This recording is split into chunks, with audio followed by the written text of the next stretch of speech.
morning guys! Ito na ang aming third day dito sa Bohol. So, ang schedule namin ngayon ay island hopping. So, maaga kami gumising, 4 o'clock. Kasi 6 o'clock dapat nandun na kami. So, nagre-ready na kami. Gumagawa na ako ng baon namin. Kasi mahal daw doon sa Balikasag, sabi nung mismong may ari dito sa tinutuluyan namin unit. So, much better daw kung magdadala kami ng baon. Kaya, napag-desisyon na namin tatlo, magluluto na lang kami ng baon. So, chicken at saka rice ang ready namin. And ready na rin namin yung outfit namin for today. So, dyan muna kayo at mag-aayos lang kami. Few moments later. Matapos ang 15 minutes na biyahe, ay nakarating din kami dito sa paradahan ng mga bangka, kung saan ihahatid kami sa mga station na pupuntahan namin para sa island hopping. Ang bayad namin dito sa island hopping ay 1,000 pesos per head.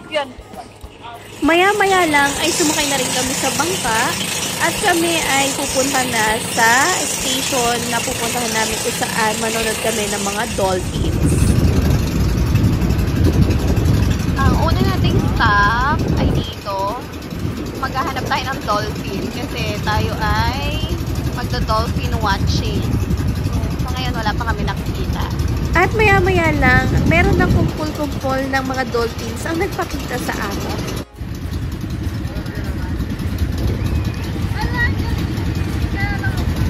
At sobrang nakaka-amaze lang kasi sa ganitong panahon ay meron pa rin pala tayong makikitang mga dolphins dito sa Pilipinas. Ayan o, medyo malayo lang nga sa amin pero tanaw na tanaw namin yung mga dolphins.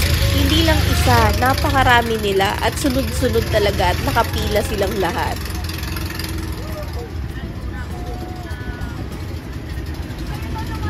Pagkatapos naming mag-dolphin watching, ay tumuloy na kami sa Balikasag Island.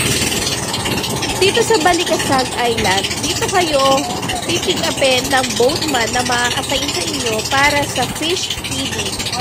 Pagkatapos nyo mag-fish feeding, ay titingin naman kayo ng mga pangwikan. So, dalawa yung area na pupuntahan ninyo. Huwag nyo kalimutang magbigay ng tip pagkatapos ito sa inyong boatman dahil siya ang mag-a-assist sa inyo sa dalawang itinerary nyo dito. Nandito kami ngayon sa may Balikasag Island. After namin mag-dolphin watching, ay nandito na kami. Ayan. So, ito yung second stop namin.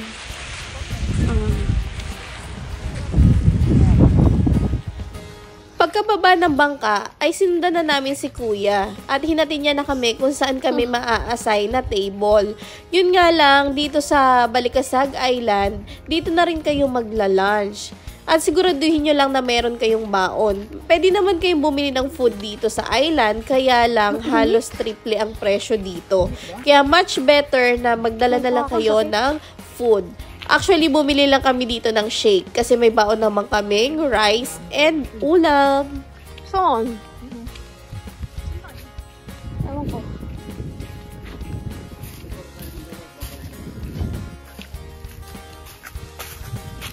Tignan natin si Kuya. Ayan guys. So, mag-i-snorkeling na kami dito sa may Balikasag. So, kapag make sure na meron kayong mga dalang aqua shoes. At saka ito, pwede siyang i-rent for 150 yung year. And then, yung shoes ay 150 din ang rent. So, kung meron kayong mga aqua shoes, dali nyo na lang. Para makatipid kayo. And then, may paluto dito. Kaya lang, so mahal. So, kung kaya nyo magdala ng baon, magdala na lang kayo. So, ito na ang groupmates namin. Hello guys! Nandito na kami ngayon. Mag-i-snorkeling na kami. Underwater picture po kayo. Underwater picture video. Kung may mabibinta kayo ng GoPro. Magsa-cellphone lang kami kuya. Dilulubog ka naman sa tubig to. Ayan, ang assist namin ay si Kuya Carlito. Hindi ko makita. Ayan, let's go! Dito ay inihatid na kami ni Kuya Carlito kung saan kami mag-fish feeding. Ito ang ilan sa kaganapan habang kami ay nagre-ready na para tumalon sa tubig.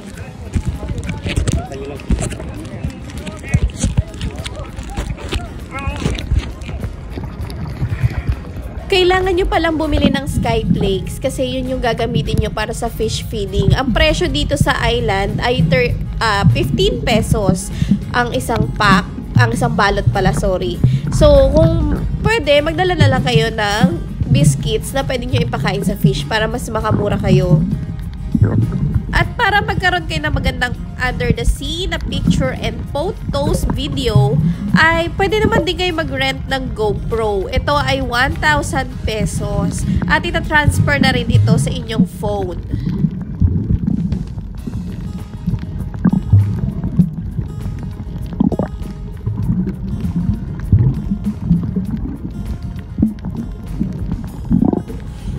Mag-ingat lang kayo kasi merong malalim na area dito na sobrang lalim talaga na halos hindi mo makita yung ilalim. So, itong nakikita nyo sa video, ito yung mababaw lang na area kung saan nakikita ko pa yung mga fishes. Dun sa malalim na area, ang makikita nyo na kasi doon ay yung pawikan.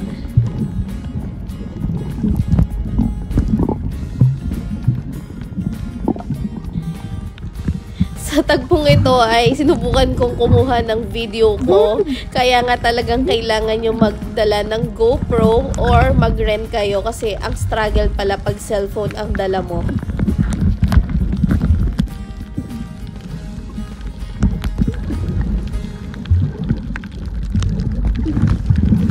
Nung una nga, nahihirapan akong gamitin itong snorkeling gear na to kasi hindi ako sanay dun sa snorkeling gear na meron sa mouth.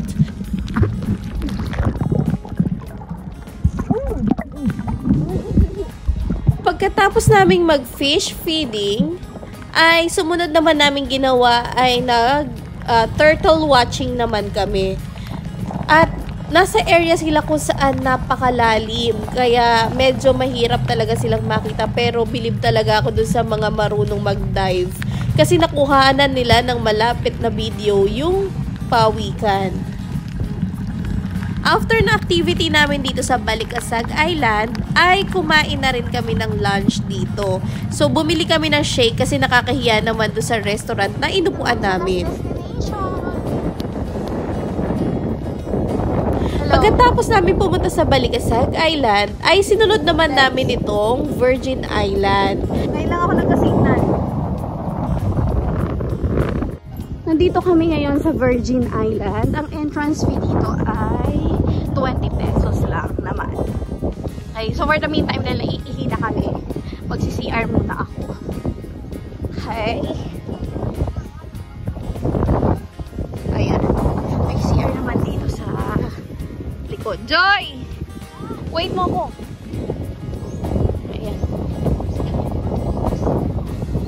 So dito sa Virgin Island, meron namang resto dun sa harap. Pero sa Balikasag kasi kami kumain kanina. O ayan, so may CR. Magsi-CR muna kami habang.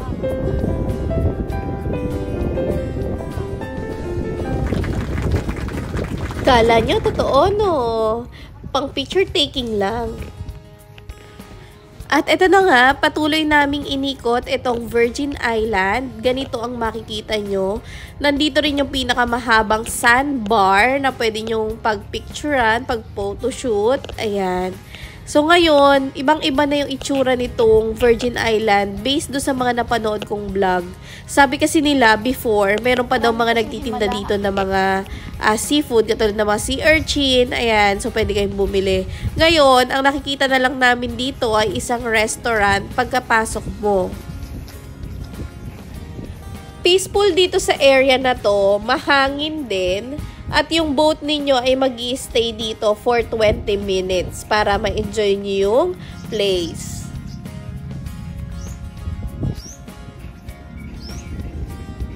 At ito na nga, nakapag-TikTok pa ang mga inday. I'm back. So, Hagardo Versosa na kami. Natapos na kaming island hopping. So ngayon, kukunin na namin yung motor at kami uuwi na muna.